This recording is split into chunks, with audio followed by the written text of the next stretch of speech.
What up? So, today's video, we're going to talk about tantrums and meltdowns. Luckily for me, they have subsided quite a bit. But we went through a period of a couple years back. Gavin's meltdowns lasted 90 minutes. And we're talking about eye gouging, trying to rip his jaw off of his face, taking all of his clothes off, peeing on all of his clothes, taking everything. Hey, don't be pushing all those buttons. We still do stuff, but it's not 90 minutes. It's not 90 seconds now. So taking everything out of the drawers, throwing everything, taking his favorite things, like his favorite toys, which aren't, he doesn't really have toys, but he has like foamies and stuff, taking those and ripping those up. Yeah, just taking like his favorite possessions, whatever they may be, and throwing them over the fence.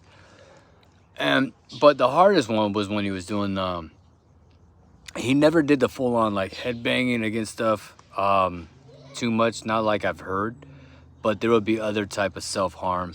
Like I said, the eye gouging, and then he would stick his hand as far down his throat as he could till he made himself puke. How I stopped that, I don't really know. Probably just waited it out. But the tantrums and the meltdowns got to the point where I had to hold Gavin full on in my arms from him trying not to, one, rip his eyes out, two, rip my eyes out, kick and scream and just throwing bloody punches. And this whole time, dude, it was like his eyes rolled back in the back of his head, dude. It was like he was possessed. Wasn't himself, so I treated him as such. He was it's in a blackout stage where they just go absolutely bonkers, and where he goes bonkers, and it's so hard not to take it personal, but it's like, dude, it's a short circuit, and he full on just freaked out, and it was like the exorcism on crack, and it was just bonkers, and it was actually terrifying, dude, because he's crying incessantly, and there's no calming him down, and you just have to hold on to him. And I kept telling him, breathe in, breathe out, breathe in, breathe out. And then it would get better, and then it would get worse. Then it would get better, then it would get worse. Then it got better, then it got worse. But I had to stick with it. And I breathed with him.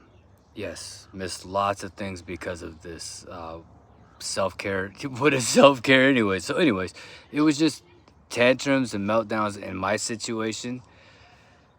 They've gotten better as he's learned how to cope a little bit better. So stick with it, be patient, be consistent, keep your kids safe.